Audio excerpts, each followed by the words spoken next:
Donc je suis Laura Seguin, donc pas mal d'entre vous me connaissent déjà. Je suis postdoctorante ici au sein de Géo depuis 1 an et demi maintenant. Et je travaille donc sur un projet qui se déroule dans la Brie, qui est un projet de mise en œuvre d'une démarche participative sur l'enjeu des pollutions diffuses agricoles. Donc ça se situe en Seine-et-Marne. Je ne vais pas vous donner d'emblée les objectifs du projet, les questions de recherche que j'ai travaillées. Vous allez voir que ça va apparaître pendant la présentation. Parce qu'en fait, l'objet de ma recherche, c'est aussi d'identifier comment ces objectifs ils ont pu évoluer à travers le temps et comment, avec les acteurs, on les a retravaillés. Donc je vais plutôt vous raconter cette histoire, justement, l'histoire du projet, qui remonte d'ailleurs depuis 2005, donc je vais faire une perspective un peu historique. Et vous allez voir comment ces objectifs ils se sont construits, comment ils ont pu évoluer à travers le temps et encore aujourd'hui, le travail qu'on a réalisé pour les faire évoluer. Et puis à la fin seulement de la présentation, je vous parlerai des questions de recherche que j'ai développées au cours de ce postdoc et que je continue à travailler et qui seront approfondies le 14 décembre. Alors je ne sais pas si vous avez vu, il y a un séminaire IM2E Sciences sociales le 14 décembre où j'interviens également avec une collègue de l'INRA, Fabienne Barato. Et donc, en fait, aujourd'hui, c'est plus un avant-goût, une sorte de teaser pour vous inviter à revenir, à revenir au séminaire du 14 décembre, où là, on approfondira un peu plus les questions de recherche qu'on a développées. Alors, la présentation, elle va s'articuler en 4 temps. Tout d'abord, je vais donc vous plonger dans cette histoire, dans le contexte et dans la genèse de ce projet Brio.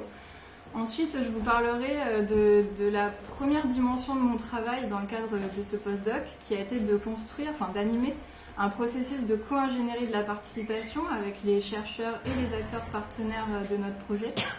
Ensuite, je vous présenterai la démarche participative telle qu'elle a été finalement mise en œuvre. Et à la fin, j'aborderai, mais je ferai que survoler les questions de recherche que j'ai développées, pas seulement moi, mais aussi avec mes collègues.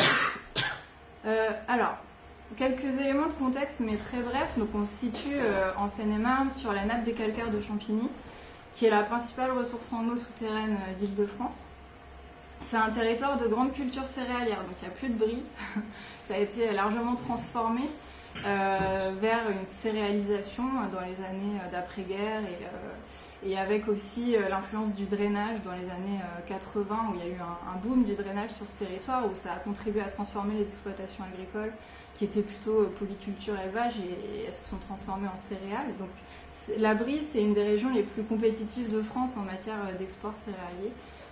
Donc on produit du blé, de la betterave, il y a une grosse sucrerie sur le territoire dans lequel on travaille, du maïs, du colza.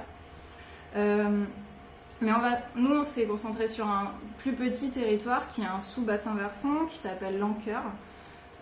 Sur ce sous-bassin versant, il y a un captage prioritaire, celui de Nangis, avec des problématiques de pollution aux nitrates et aux phytosanitaires. Ce petit sous-territoire, il regroupe 14 communes, donc plutôt communes rurales, sauf Nangis, qui est une ville moyenne située au cœur de ce territoire. Donc environ 17 000 habitants au total sur ces 14 communes et 159 agriculteurs sur 13 000 hectares de surface agricole. Ce qu'il faut retenir, c'est que c'est la forte présence du drainage, c'est drainé à 90%. Et il y a une présence de gouffres karstiques, donc c'est la photo que vous voyez en bas à gauche. Donc, ce sont des infiltrations très rapides des eaux de drainage, donc issues directement des exploitations, donc chargées en intrants, en nitrates et en phyto, et qui du coup arrivent de manière très rapide dans la nappe du Champigny. Donc il y a cette problématique-là. Le projet Brio, donc après ces éléments de contexte, il est né d'une rencontre entre deux types d'acteurs.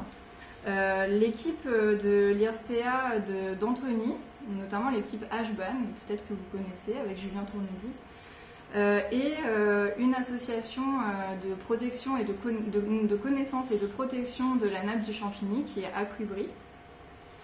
Et en 2005, Aquibri a sollicité cette équipe d'Antony pour justement trouver une solution pour mieux protéger ces gouffres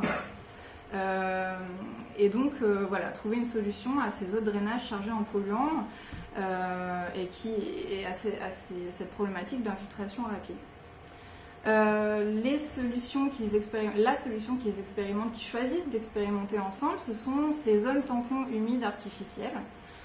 ZTHA, je l'ai précisé parce que je vais souvent appeler comme ça dans la présentation, les zones tampons humides artificielles. Donc, ils l'expérimentent sur une commune qui s'appelle Rampillon. Et donc, c'est des solutions d'ingénierie écologique qui sont développées par cette équipe et qui permettent d'intercepter les eaux de drainage agricole avant justement ces gouffres. Et elles ont un pouvoir, entre guillemets, d'épuration naturelle par des phénomènes d'absorption et de transformation des molécules. Et donc, il y a un effet d'abattement des nitrates et des phytosanitaires avant que les eaux de drainage ne rejoignent les milieux. Alors, en 2005, je continue dans cette histoire, en 2005, l'IRSTEA et Aquibri conçoivent, après expertise, un premier projet d'implantation de ces zones tampons humides. Et il prévoit 12 sites, 12 sites dont un grand bassin avant la principale zone d'engouffrement. Et ces sites sont tous situés sur des parcelles agricoles. À ce moment-là, la phase de dialogue avec les agriculteurs intervient après cette expertise et après cette formalisation d'un premier projet. Et il y a ici Christelle Gramaglia qui avait suivi à ce moment-là ce dialogue avec les agriculteurs, les réunions organisées, et qui a pu parler d'un processus d'innovation co-construit orienté, c'est-à-dire un projet préconstruit avec des sites pré-identifiés, et il a fallu finalement négocier ensuite avec les agriculteurs pour en gros les faire accepter le fait qu'ils soient d'accord d'implanter ces sites sur leur parcelle agricole. Et en fait, donc, il y a un phénomène de négociation évidemment qui s'instaure, et au fil du temps, le nombre et la superficie des zones tampons imaginées diminuent jusqu'à finalement être en dessous des seuils d'efficacité qui avaient été fixés par les scientifiques, qui sont de 1% du bassin versant drainé, 1% de zones tampons pour le bassin versant pour avoir une efficacité intéressante. Les principales craintes et réticences des agriculteurs à ce moment-là, c'est à la fois des éléments économiques et opérationnels, c'est la perte de foncier productif, c'est qui va payer et entretenir ces aménagements, est-ce qu'il n'y a pas un risque d'invasion d'espèces d'adventices, mais aussi il y a des enjeux un peu plus symboliques qu'identifie Christelle à ce moment-là, qui sont des risques liés à la mise en visibilité finalement des pollutions diffuses à travers ces aménagements et donc potentiellement à leur mise aussi en publicité, à les rendre publics et à en faire l'objet de débats publics sur le territoire. Donc voilà, il y a plein d'éléments de réticence qui émergent et finalement seulement 4 sites sont aménagés sur les 12 prévus.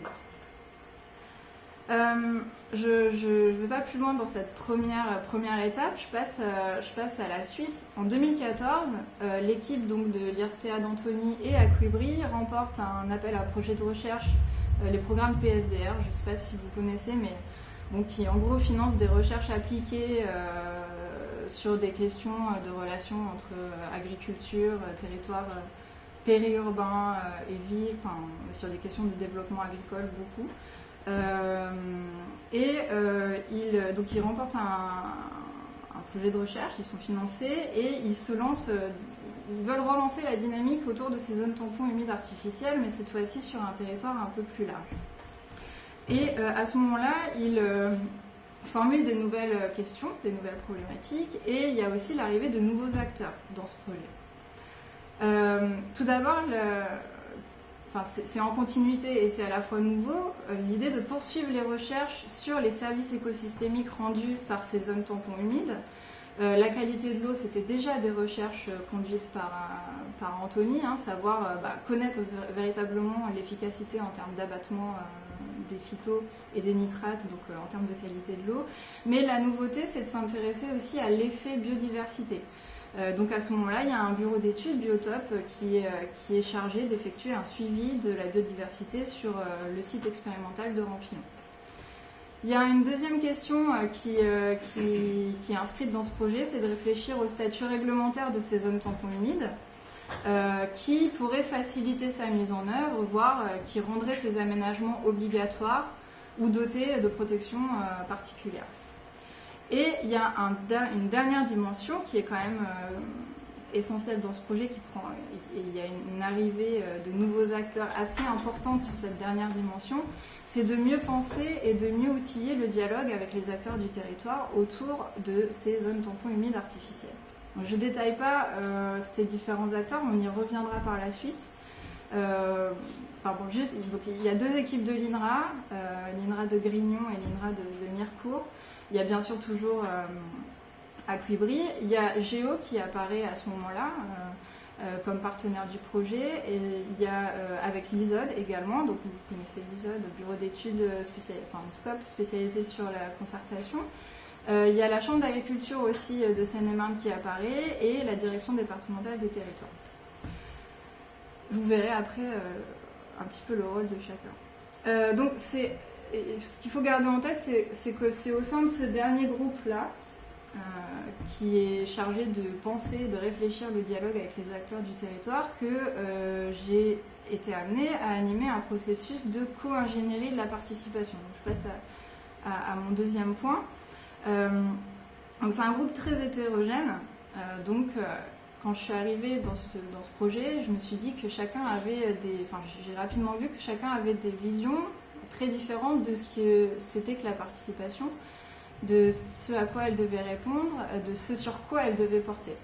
Donc ce que j'ai choisi de faire, et avec mes collègues, c'est d'animer un processus de réflexion, déjà au sein du projet, au cours duquel on définit ce qu'on appelle le cadrage de la démarche, c'est-à-dire donc, à la fois le cadrage politique et cognitif de la démarche. C'est-à-dire, on va discuter et s'accorder sur quel est le problème discuté à travers cette expérience de participation, ou quel est l'objet du débat, quels sont les objectifs de cette démarche-là, quel est le type de public qu'on veut cibler, quels sont les types de savoirs qu'on veut mobiliser, ça c'est plus pour le cadrage du coup cognitif, quelles sont les étapes et les outils de dialogue qu'on va mobiliser, quels sont les principes et méthodes d'animation à mettre en œuvre et comment on organise le suivi et évaluation de cette démarche. Donc voilà, on a mis à plat toutes ces questions et pendant un an, on a réfléchi à ces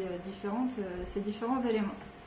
Et ces différents éléments, ça a contribué à faire émerger évidemment des différences de point de vue entre tous ces acteurs pilotes du projet, c'est-à-dire ce qu'on appelle un débat sur le débat, ou un débat sur ce que doit être le débat, ce que doit être la participation. Ça a nécessité de nombreuses discussions, de nombreux ateliers pour s'accorder sur les objectifs et la conduite d'une démarche commune. Alors, il y a 3 enjeux principaux dans ce processus de co-ingénierie. Tout d'abord, je me suis vite aperçue, comme je vous le disais tout à l'heure, qu'il y avait des visions différentes de l'objet et des objectifs de la démarche. En fait, ces visions varient fortement selon les perceptions des différents membres de ce comité de pilotage, selon leurs expériences antérieures sur le territoire, selon qu'ils sont chercheurs ou acteurs. Pour résumer, il y a 2 polarités, on va dire. D'un côté, une entrée par la solution technique, les zones tampons humides, qui sont considérées par certains acteurs comme la plus pertinente en fait pour gérer le problème des pollutions diffuses. Donc là, on a plutôt, là je rentre dans des éléments d'analyse qu'on verra plutôt le 14 décembre, mais c'est plutôt la participation vue comme un outil tourné vers la construction de l'acceptation d'une innovation technique. Et c'est cette posture, en fait, cette première posture qui domine la définition initiale du projet et de la démarche participative.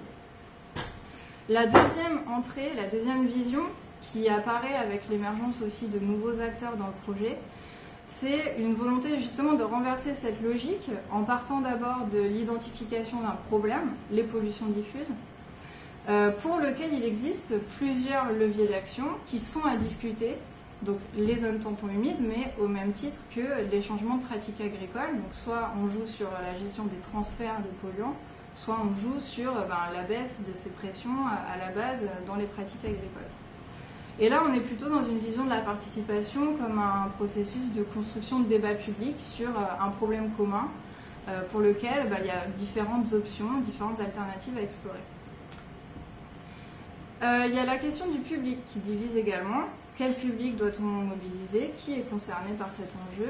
Qui sollicite-t-on dans les ateliers? Et pour certains, dont notamment l'objectif initial est de déployer les zones tampons humides artificielles, de construire leur acceptabilité, les parties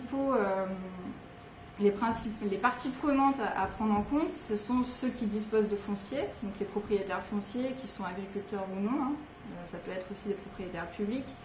Ce sont des gestionnaires aussi d'espace ou d'infrastructures comme la SNCF, les routes, les communes, mais communes en tant que propriétaires de foncier et non pas en tant aussi qu'acteurs de l'eau. Et c'est aussi les potentiels financeurs de ces aménagements qu'il faut mobiliser. Pour d'autres, on pense à d'autres parties prenantes, c'est-à-dire les acteurs de l'eau, tous ceux qui interviennent, qui peuvent intervenir dans le débat public sur les pollutions diffuses.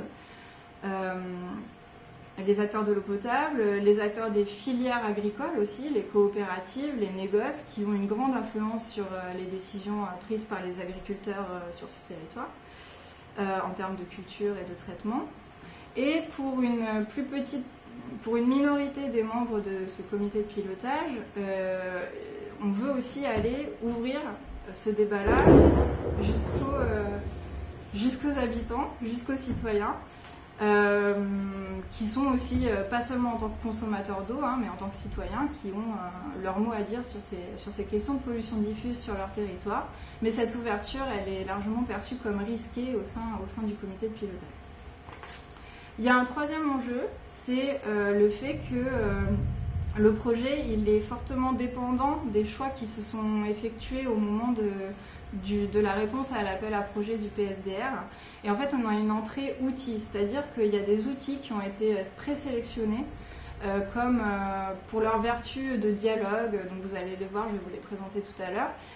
On s'est intéressé à eux, on s'est dit ça peut être super, c'est pour leur vertu de mise en dialogue, mais on n'a pas pensé véritablement à un processus. Donc l'enjeu, ça va être de reconstruire après coup un processus cohérent en intégrant des outils qui ont été présélectionnés avant et qui n'ont pas été sélectionnés et pensés encore dans un processus global. Alors, donc, du coup, je vais en venir à ça. La démarche participative finalement mise en œuvre et finalement quels choix ont été effectués. L'objet du débat, le résultat de ce processus de co-ingénierie de la participation, c'est finalement de se mettre d'accord sur le fait qu'on construit un débat sur les pollutions diffuses agricoles et non sur une solution technique. La solution technique, elle intervient. Elle est intégrée comme levier possible, mais elle n'est pas l'entrée du débat. Les objectifs, c'est bien de déployer le débat sur cet enjeu des pollutions diffuses, en mettant en discussion plusieurs leviers d'action, mais ce n'est pas de déployer les zones tampons comme il était à l'origine, comme le projet était à l'origine défini. Le public, il est finalement mixte, c'est-à-dire on a des parties prenantes d'horizons divers, pour faire se rencontrer monde agricole, monde de l'eau potable, mais on n'a pas d'ouverture jusqu'aux citoyens, jusqu'aux habitants du territoire. Et le résultat aussi, c'est d'arriver à construire un processus participatif cohérent que je vais vous présenter maintenant. Alors, il s'est construit en 4 étapes, pardon. Je vais d'abord vous donner une vue d'ensemble et puis après je reviendrai sur ces différents outils qui avaient été choisis. Tout d'abord, la première étape a consisté à partager la diversité des perceptions des acteurs. Alors je laisse de manière volontaire vague comme ça, parce que perception de quoi, on en parlera le 14, je pense. Non mais parce que ça aussi, ça a été un objet, il a fallu se mettre d'accord là-dessus. Partager les savoirs entre savoir des chercheurs et savoir des acteurs locaux. Imaginer des scénarios d'évolution du territoire, des scénarios plutôt d'évolution agronomique du territoire. Ensuite, explorer les stratégies d'acteurs faire discuter, discuter de changements, d'actions collectives ou individuelles possibles sur l'enjeu des pollutions diffuses. Alors, la démarche, elle a duré 1 an en tout. Elle a commencé en juin 2017 et elle s'est terminée en juin 2018. Il manque juste une étape, ça va être en janvier, de faire une restitution de l'ensemble, de la globalité de cette démarche sur le territoire, avec les acteurs qui ont pris part et aussi avec d'autres qui ne seraient pas venus. Donc je fais un petit zoom maintenant sur les outils en question. Donc, dont je vous ai dit, ils ont été présélectionnés en amont et il a fallu les intégrer dans un processus global. Le premier outil, c'est un jeu de cartes qui s'appelle Météo, qui a été développé par une équipe de l'INRA de Mirecourt, notamment Fabienne Barato qui sera là le 14 décembre. C'est un jeu de cartes portant des représentations graphiques, des logos, des pictogrammes, et qui permet en fait de conduire des entretiens individuels au départ, et qui permet, à partir d'une question commune à tous les enquêtés, l'expression d'un discours à la fois libre et structuré. Libre parce qu'ils choisissent les cartes et donc les thématiques qu'ils souhaitent, qui leur paraissent importantes pour répondre à la question qui leur est posée, et structuré parce que du coup, leurs choix successifs de cartes permettent de structurer un certain discours. Il a été utilisé pour conduire des entretiens individuels, tout d'abord, et ensuite de manière collective lors d'un premier atelier en 2017. Ensuite, l'outil Coquelicot a été utilisé, cette fois-ci pour imaginer des scénarios de territoire. C'est aussi un outil porté par une équipe de l'INRA, mais cette fois-ci de Grignon. C'est une démarche, c'est pas seulement un outil, c'est plus une démarche collective de simulation de territoire, simulation agronomique, de changement.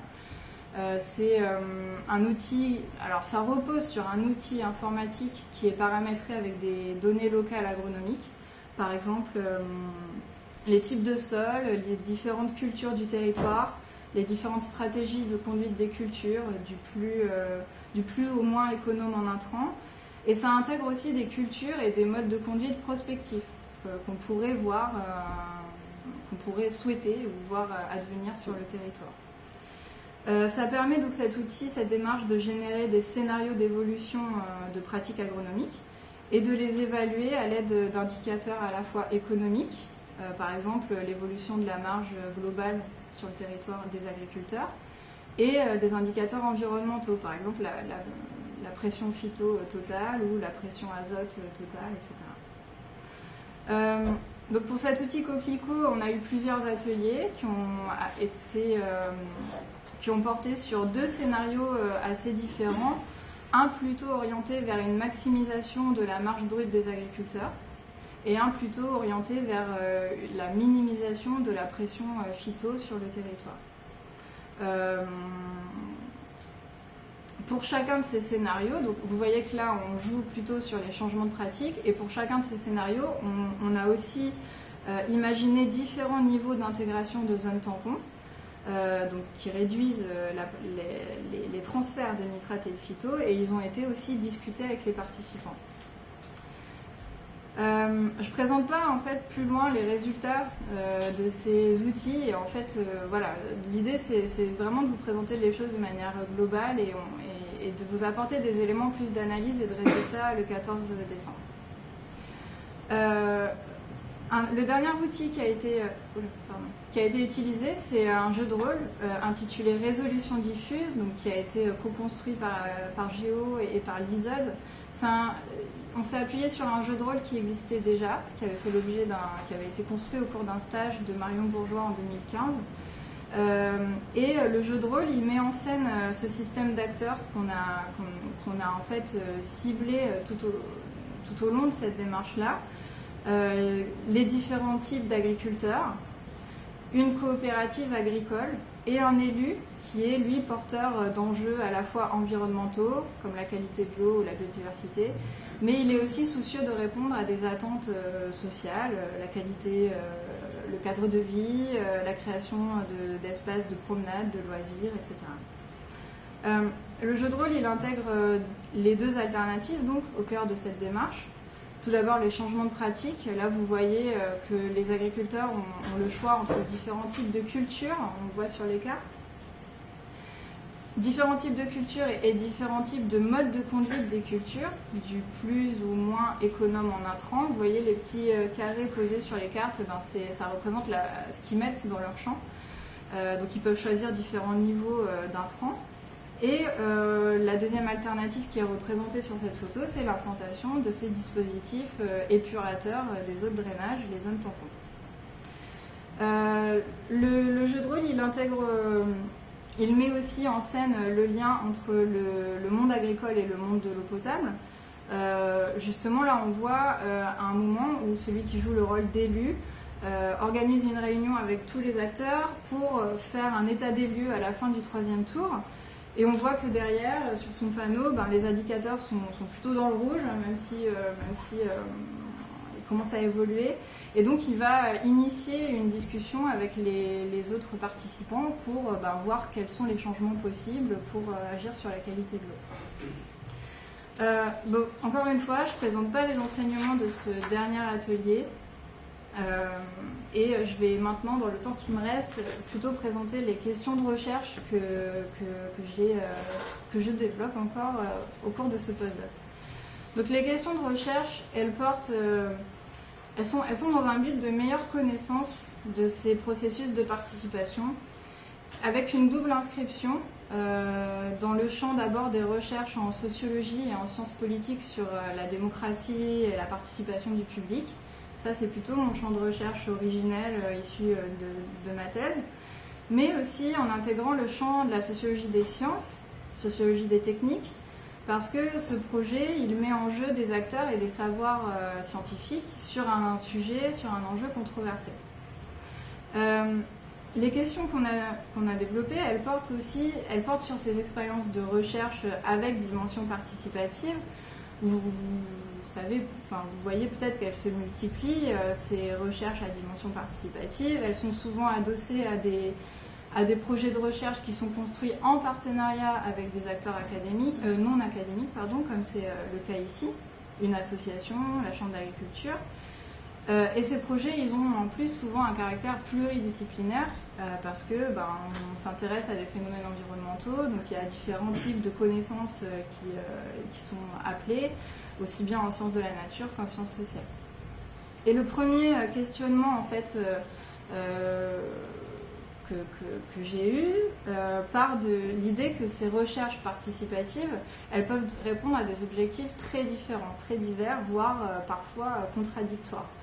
Il y a une distinction, vous l'avez peut-être perçu un petit peu quand j'ai présenté les différentes visions des acteurs sur ce que doit être la démarche participative, entre une visée d'acceptation d'une innovation technique et une visée de construction d'un débat public sur l'enjeu des pollutions diffuses. Ce sont des finalités, voire des philosophies différentes qui méritent d'être étudiées. Et ça a été, c'est un de mes principaux, c'est une des principales questions que je me suis posée. Et en effet, à travers une revue de la littérature, j'ai constaté qu'il y avait un foisonnement des descriptions de ce qui se passe pendant dans le temps de ces recherches participatives, quelle méthodologie on met en place, comment ça se passe, quel effet ça produit, etc. Mais on ne détaille pas toujours, pas souvent, les fondements auxquels on s'adosse, les principes, les partis pris épistémologiques. Donc un des objectifs, c'est justement d'explorer ces partis pris épistémologiques, voire politiques, qui déterminent le cadrage de ces espaces participatifs à travers donc, cet exemple-là du projet Brio.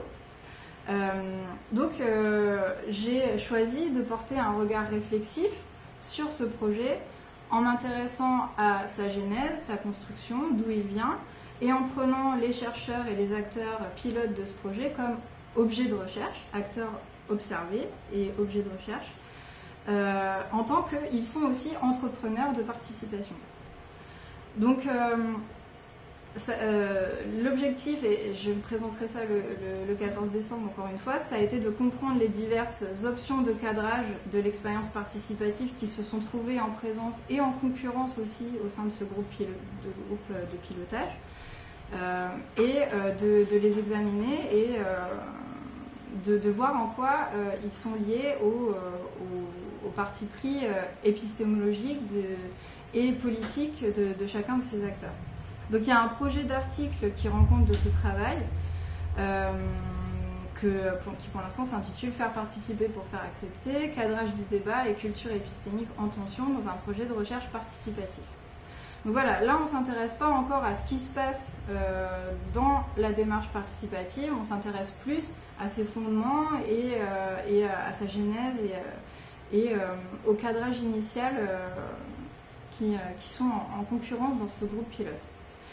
La deuxième question porte sur la place des objets techniques liés à l'eau dans ces processus participatifs.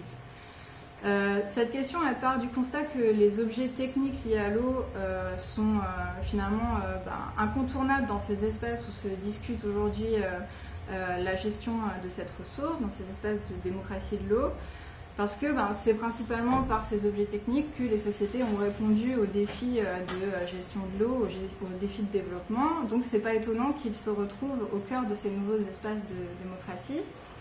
Ils apparaissent soit comme solution aux problèmes rencontrés, mais ils peuvent aussi apparaître comme source de nouveaux risques, source de nouveaux problèmes.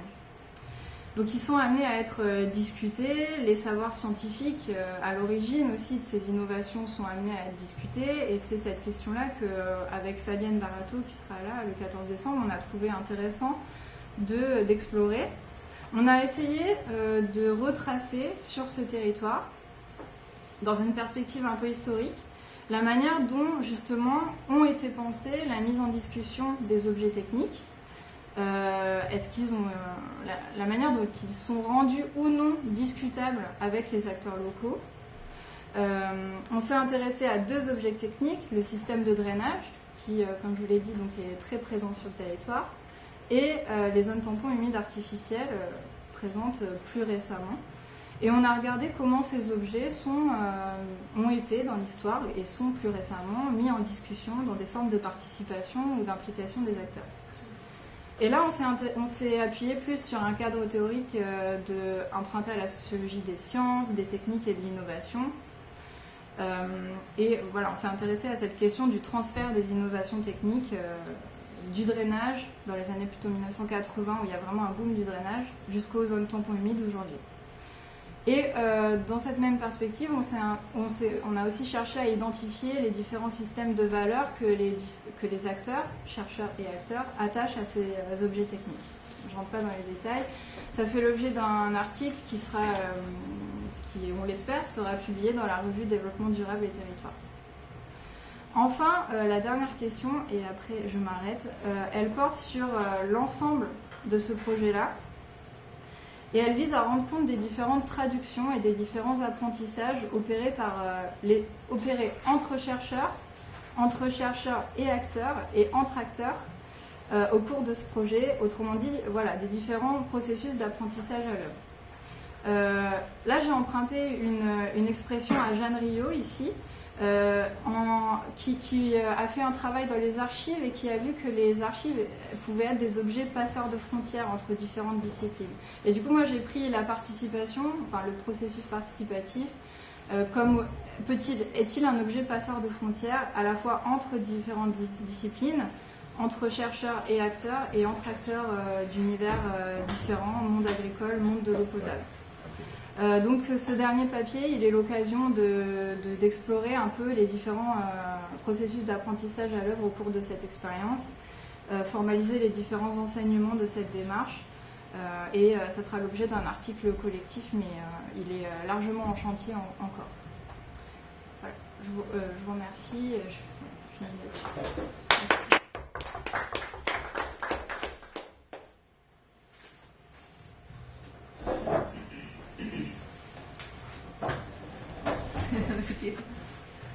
Merci. Un détail pour toi, passeur de frontières, c'est pas Jeanne, grâce à Jolivet. Oui, mais elle le reprend de Jolivet. Ouais, elle le reprend de Jolivet. Oui. Mais là, comme tu ne mets pas sur la frontière entre oui, Jeanne Rio, oui, non, si elle tu veux proposer ça à NSS, tu vas te faire allumer tout de suite. Ouais. Non, là j'ai réduit à Jeanne Rio, mais effectivement on se réfère à Jolivet et c'est parce que c'était pour montrer qu'on était un peu dans la même démarche que Jeanne, qui avait pris le travail sur les archives comme un objet passeur de frontières. Voilà, et du coup en prenant un autre objet, appliquer un peu la même idée. C'est un point de détail. À un moment tu parles de processus de participation cohérent. Est-ce que la co-ingénierie a permis d'arriver à un processus de participation cohérent? C'est quoi un processus de participation cohérent? Comment tu testes la cohérence? L'idée c'était de dire qu'on n'a pas une juxtaposition d'outils, parce qu'au départ c'était ça la logique. On avait choisi des outils qu'on trouvait intéressants, mais on avait. Donc à l'origine, l'équipe de l'IRSTEA d'Antony et Acuibri. Et quand ils ont, à l'occasion de colloques, rencontré certains outils comme Météo ou Coquelicot, ils ont trouvé ça intéressant. Et donc voilà, la cohérence s'oppose à une juxtaposition d'outils présélectionnés et sans vraiment avoir été pensé de manière articulée.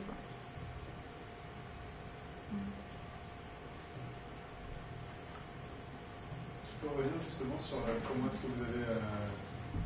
Tu dis qu'il y a eu un processus d'1 an où on a cherché à définir le cadrage, le problème, les objets, etc. Et j'imagine que c'est de cette démarche que découle le processus cohérent ou la cohérence du processus que vous avez construit. Est-ce que tu peux revenir un peu du coup sur... Non.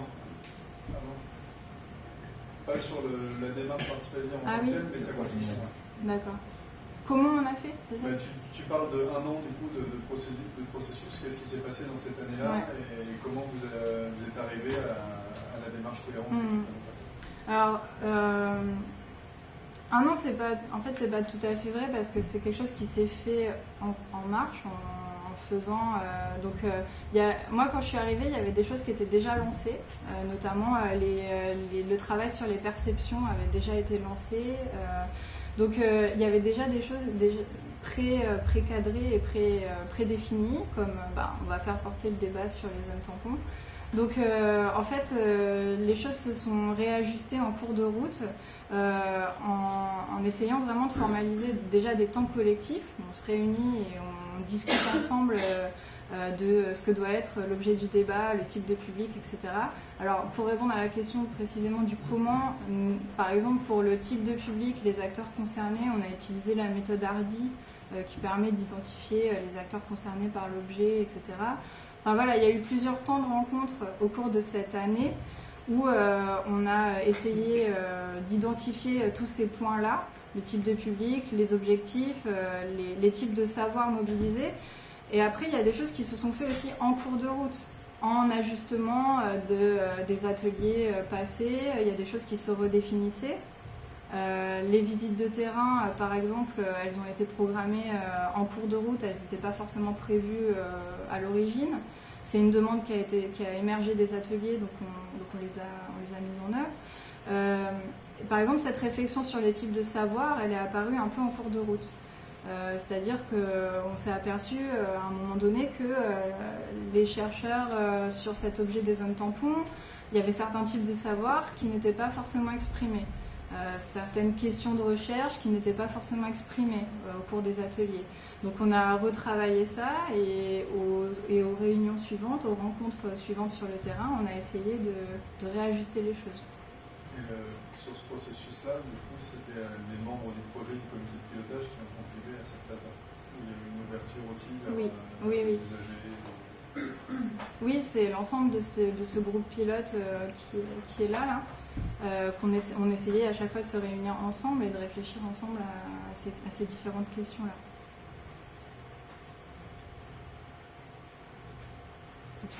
Sur le papier, sur les apprentissages, vous allez faire un focus sur quel type d'apprentissage? Sur l'ensemble des apprentissages un peu comme tu as fait dans ta thèse, ou bien tu vas focaliser, parce que là j'imagine que ça va être un peu long et un peu compliqué. C'est un chantier là en ce moment qu'on discute, donc ça c'est une volonté d'avoir un papier collectif sur cette question-là. Pour l'instant, c'est le plus indécis de tous les papiers. Mais en fait, on a voulu essayer d'englober un petit peu toutes les différentes traductions qui peuvent s'opérer dans ce projet, à la fois entre chercheurs en sciences de la nature, chercheurs en sciences sociales. Notamment, donc moi, j'ai conduit des entretiens d'évaluation avec l'ensemble de ce groupe de pilotage. J'avais fait des entretiens avec eux en amont, j'en ai refait là maintenant après l'ensemble de ce processus-là. Donc intégrer aussi ce que eux ont retenu de la démarche, ce que ça leur a enseigné, notamment nuancer les visions sur ce que ça peut être la participation pour certains, ça c'est sûr. Changer un peu de représentation sur la place de l'expertise scientifique dans ces processus de participation. Enfin voilà, on aimerait bien englober ça avec aussi ce qu'en retiennent les acteurs locaux de cette expérience. Et on aimerait faire tenir ça dans un seul et même papier. Pour l'instant, c'est un peu incertain. Je ne sais pas trop comment on va faire tenir ça ensemble, mais voilà. Okay. Et sur le... Juste, si je peux continuer sur... Là, cette fois-ci, donc, on discutera, je pense, un peu plus à fond, je pense, quand vous présenterez quelques résultats, parce que je pense que c'est intéressant de voir sur les grilles d'analyse qu'on a tous un peu bricolé autour des apprentissages, parce qu'on peut au moins partager, quoi. Mettre en discussion les choses. Entre ce que fait Sarah, ce que nous on a bricolé. Alors, c'est la grille, William, c'est Frédéric. Bon, voilà, ce serait intéressant. Mais à mon avis, c'est impossible de faire tout tenir sur un papier, mais juste ça, c'est un détail. Après, il y avait le papier sur le deuxième qui était sur les outils. Oui. Et ça, je pense aussi c'est intéressant qu'on partage parce que le papier avec Anne-Laure, oui, on a répondu on a commencé alors, Anne-Laure n'a pas fait la partie participation sur l'outil compteur, c'est plus ce qu'on a fait bricoler avec Marielle. Et je pense qu'on a effectivement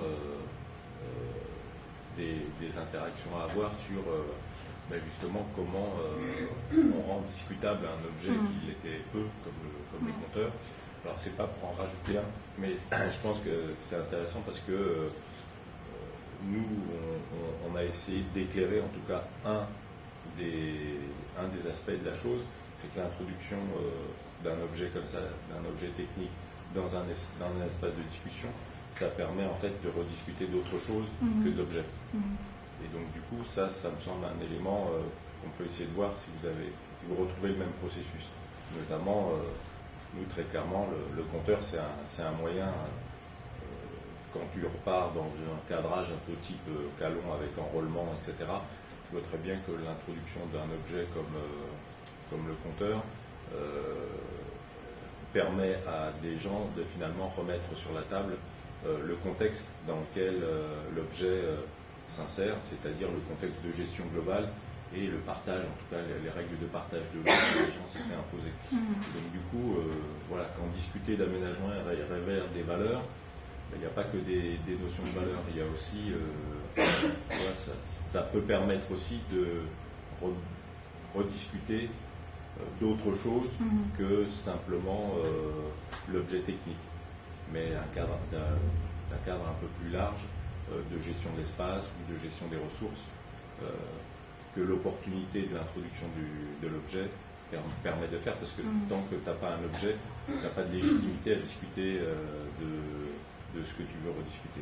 En gros, nous, ça a permis de relégitimer la discussion sur les quotas, alors même que finalement, dans les discussions qui se passent, à la fin, le compteur communicant, il n'a même plus de rôle, quoi. Donc, du coup, cette dimension un peu plus politique, si tu veux, de l'outil, me semble assez intéressant à voir. Alors, on ne peut pas, encore une fois, tout traiter dans un papier, mais c'est une question que je me pose par rapport aussi au projet que vous avez mené. C'est-à-dire qu'en gros, est-ce que l'aménagement hydraulique, ça permet de rediscuter de façon quelque chose autour de la place de l'agriculture dans le territoire, quelque chose qui a un peu plus de distance par rapport à l'objet technique lui-même. Là, l'idée, c'est de dire que, l'entrée de départ, elle est centrée sur l'objet technique, mais on l'a reformulée pour être plutôt centrée sur des questions d'ordre plus général, sur la place de l'agriculture sur le territoire, ou quelle agriculture les acteurs souhaitent pour leur territoire. Si je sais pas, j'ai un doute sur si on était resté centré sur cet objet technique, on aurait eu véritablement une légitimité auprès de l'ensemble des acteurs locaux pour engager cette discussion. Donc je pense qu'il y aurait eu un danger, un manque de légitimité pour le coup d'entrer que par l'objet technique. Parce qu'il y a eu cette expérience-là, cette histoire sur le territoire où ça n'a été pas très bien vécu par les agriculteurs de vouloir imposer ces zones tampons humides. Donc c'est aussi pour une question de légitimité d'avoir voulu élargir les questions. Donc, ce papier-là, on discute un petit peu.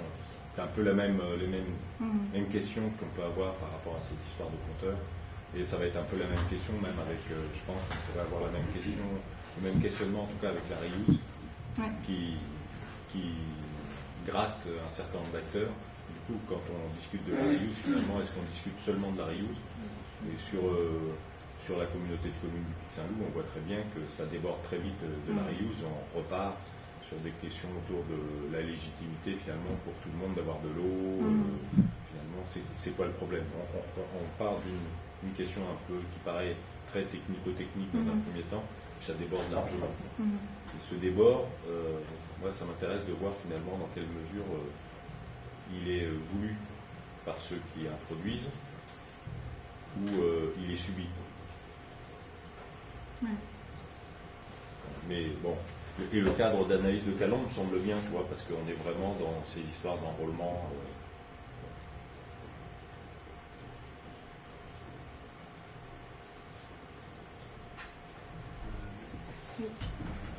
Est-ce que sur ces objets techniques, on sent qu'il y a quand même la question des grosses incertitudes sur les processus biologiques qui a dû nous conduire sûrement au problème de refus de certains acteurs. Est-ce que cette dimension des incertitudes autour des performances de ces objets, est-ce que ça implique, ça a des conséquences sur la conduite de la participation? Alors, c'est une question très intéressante parce que justement, quand je parlais des types de savoirs tout à l'heure mobilisés par les chercheurs, notamment dans ce processus de participation, au départ, on s'est aperçu à la première visite de terrain où ils étaient censés expliquer ce que c'était une zone tampon, à quoi ça servait, quelle était l'efficacité et tout ça. On s'est justement aperçu qu'ils n'ont jamais, vraiment de manière très allusive, parlé des incertitudes. Notamment, il y a plein de questions qui se posent et il y a des recherches qu'ils font, qui sont encore en cours sur est-ce qu'il n'y a pas un effet d'accumulation des polluants, des molécules dans les boues de ces zones humides. Est-ce qu'il n'y a pas un effet de bioaccumulation des polluants dans les espèces qui sont attirées par la zone humide, qui n'étaient pas là auparavant, qui sont attirées, et est-ce qu'il n'y a pas cet effet de bioaccumulation des polluants? Que va-t-on faire de ces boues si effectivement elles sont contaminées? Enfin voilà, il y a plein encore d'incertitudes. Au départ, elles n'étaient pas vraiment dévoilées, ces incertitudes. Et donc on a retravaillé ça avec les chercheurs pour que dans les rencontres suivantes, ils les dévoilent, ils en parlent, ça fasse l'objet de discussions, qu'ils soient transparents sur les recherches en cours et sur le fait que cet objet, il est aussi...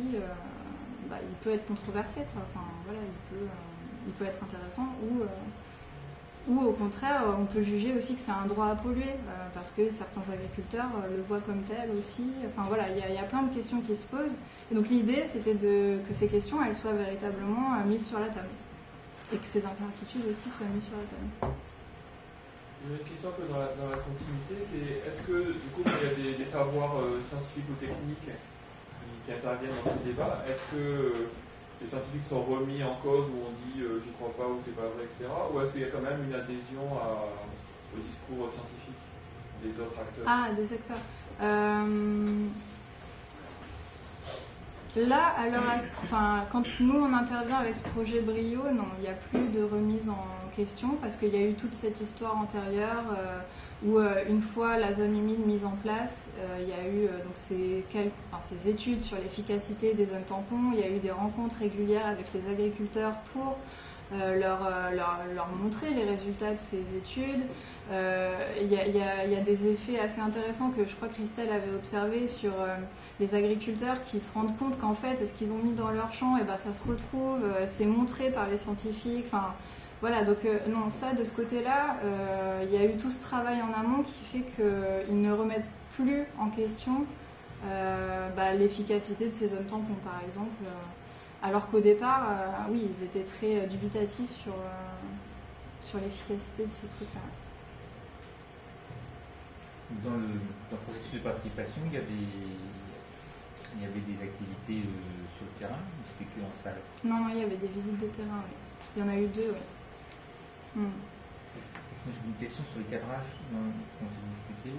J'ai pas vu de cadrage territorial. Comment est-ce que tu parlais d'objets, d'enjeux la question du territoire. Ouais. Bah, pareil, elle était prédéfinie. En fait, l'idée de l'équipe d'Anthony et d'Aquibri, c'était dès le départ de déployer les zones tampons sur un territoire plus large. Et ils ont identifié le territoire de Lanqueur, donc ces 14 communes, comme particulièrement pertinent parce que c'est sur ce territoire que Aquibri, depuis 15 ans, développe des liens particuliers avec des agriculteurs, développe des animations pour de nouvelles pratiques, enfin voilà. Donc c'est un territoire qu'ils ont jugé pertinent parce qu'un peu plus mobilisé, on va dire, même si on est sur des territoires de grande culture. Même pour ce territoire-là, tu peux avoir des acteurs qui sont situés hors du territoire, qui vont être cadrans pour ce qui se passe. Oui, il y en a qui sont venus. Hein. Il y a des représentants de la Chambre d'agriculture déjà qui sont en fait sur ce territoire, ils sont très peu présents. Hein. Ils ont de moins en moins de prise sur moins en moins de proximité. Donc ils sont venus. Il y a des conseillers, il y a des chargés d'études, enfin des gens du SAGE de Lierre, donc qui est un territoire beaucoup plus grand. Il y a des gens du Conseil général qui sont venus, qui sont chargés de l'agriculture. Du conseil régional aussi, enfin voilà, il y a des acteurs un peu extérieurs à ce territoire qui sont venus, qui ne sont pas des acteurs locaux, mais qui, par leurs actions, agissent aussi sur ce territoire. Et par la filière, une grande distribution. Oui, on a ciblé que les coopératives qui sont présentes sur le territoire, qui sont en interaction directe avec les agriculteurs. On n'est pas allé jusqu'à la filière bien aval. C'est-à-dire les industries de transformation agroalimentaire. Même si on avait voulu les cibler, je ne suis pas sûre enfin, je sais pas, on n'a pas essayé en fait de les cibler. Mais en tout cas, les coopératives qui vendent les intrants aux agriculteurs et qui récoltent leur récolte, elles, on les a mobilisées. Elles ne sont pas venues à chaque fois, mais on les a mobilisées. Oui. Comment s'est passé il y a eu de nombreuses sollicitations avec les différents acteurs, que ce soit sur les entretiens, que ce soit sur les scénarios ou par le jeu. Il y a eu des difficultés justement pour les mobiliser ou comment ça s'est passé cet enrôlement là plutôt dans le sens d'implication des acteurs? Comme je disais tout à l'heure, le territoire était particulièrement intéressant. Enfin, le fait que Aquibri avait une histoire sur ce territoire d'animation, de lien, de confiance aussi créée avec des agriculteurs a largement facilité l'enrôlement, notamment des agriculteurs. Et donc on a eu plutôt une bonne participation des agriculteurs. Mais c'est dû à des éléments de contexte historique du fait qu'il y avait une confiance créée sur ce territoire avant que le projet arrive. Et les élus locaux ont été facilement ils sont facilement venus et voilà, on n'a pas eu du mal à enrôler, à mobiliser. Oui. Dans les jeux, est-ce que Henri a dit celui qui joue le rôle du distributeur d'eau, je crois. Est-ce qu'en fait, dans ces jeux, à celui d'Isone ou d'autres, est-ce que chacun joue son rôle ou est-ce que les rôles sont remélangés? Là, on les laissait choisir librement leur place et donc leur rôle autour de la table. C'est un agriculteur qui peut jouer le rôle du décipiteur d'eau. Oui. Bah là, vous avez vu un agriculteur qui joue un rôle d'élu. D'accord. Ça a un effet sur les. Ça a un effet sur le. Sûr. qui en ressort. Ça, c'est. En fait, je suis pas sûre qu'on ait montré que ça avait un vrai effet. Enfin, là, surtout, on n'a pas toujours le même. Si tu veux faire ressortir des informations sur comment les gens se comportent dans la réalité, t'as intérêt à leur faire jouer leur propre rôle. Si tu veux plutôt être le partage, comprendre les contraintes des autres, t'as intérêt à faire échanger. Donc ça, comment on le décide? Il y a un protocole qui est choisi plutôt qu'un autre? Ça dépend de l'objectif que tu as à la session. Ça, c'est aussi un révélateur de la manière dont les gens perçoivent les autres aussi. Sur les représentations sociales, c'est un élément qui permet de bien. Tu vois, quand un agriculteur joue le rôle d'un élu, voilà, il joue ce que lui considère que l'État. Et du coup, dans ces processus, est-ce que du coup vous commencez par chacun joue son rôle, et puis après vous faites. C'est ça ou... On pourrait faire ça, là c'est pas ce qu'on a fait, mais ça pourrait par exemple. Vous avez laissé libre choix aux personnes. Oui. Ça dépend, moi, ce que j'ai souvent fait, c'est qu'il y avait les comportements, je les avais par des enquêtes. Et après, je faisais jouer des rôles assez simplifiés pour qu'ils puissent être jouables par quelqu'un qui n'avait pas le bagage pour. Mais ça a des limites. Je me suis rendu compte sur un room où les rôles n'étaient pas assez simplifiés. Et du coup, les joueurs qui n'étaient pas agriculteurs avaient du mal à jouer le rôle d'un agriculteur.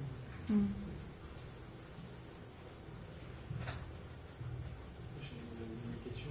Pour évaluer les apprentissages, du coup, tu fais des comparaisons entre entretien avant-après et tu utilises des outils particuliers? Oui, alors là c'est pareil. Donc moi je suis arrivée en cours de route. Donc les entretiens avant, ils avaient été effectués par une autre chargée d'études. Ils avaient été effectués avec cet outil donc météo, là, le jeu de cartes que je vous ai présenté, pour explorer les différentes représentations initiales des acteurs avant d'entrer dans la démarche participative. Donc en fait, ce qu'on a choisi, c'est de refaire ces entretiens-là après la démarche avec le même outil, avec le même jeu de cartes, pour re-explorer les représentations et voir s'ils choisissent les mêmes cartes, si quand ils choisissent la même carte, est-ce que leur justification du choix de la carte change ou pas. Enfin voilà, c'est de cette manière-là qu'on a choisi d'évaluer un peu comment les acteurs ont un peu bougé à travers cette démarche. Donc il y avait cet outil de cartes et après un entretien un peu plus classique sur leur vécu de la démarche, leur vécu des ateliers. Et pas de fatigue de faire ça? Comment? Pas de fatigue? Pour eux? Oui. Non, au contraire, ils étaient très contents. Non, ça s'est super bien passé. Ouais. Du coup, tu construis une grille pour évaluer les différences entre les deux passations? En fait, la grille, elle est faite par les cartes qu'ils choisissent. Et oui, après, là, je me suis pas encore penchée dans les entretiens. Là, c'est vraiment, ils viennent juste d'être transcrits, je les ai reçus, donc je vais faire ça. Mais elle va se construire avec l'analyse des entretiens. Pour l'instant, je suis pas trop en mesure de dire ce qui va en ressortir.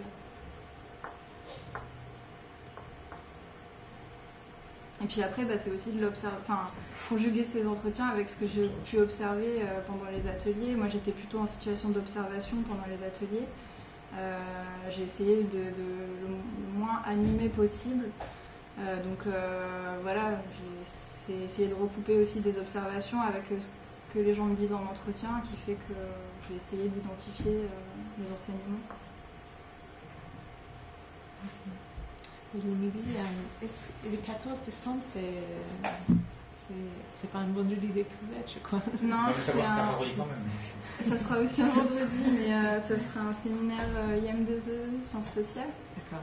Ouais. Avec donc Fabienne Barato qui sera là, qui au départ est mobilisée dans le projet pour cet outil jeu de cartes, mais qui en fait s'est largement impliquée dans les questions de recherche qu'on a développées dans le projet. Ouais. Donc il y aura une présentation de sa part et de ma part. Ok, merci Laura.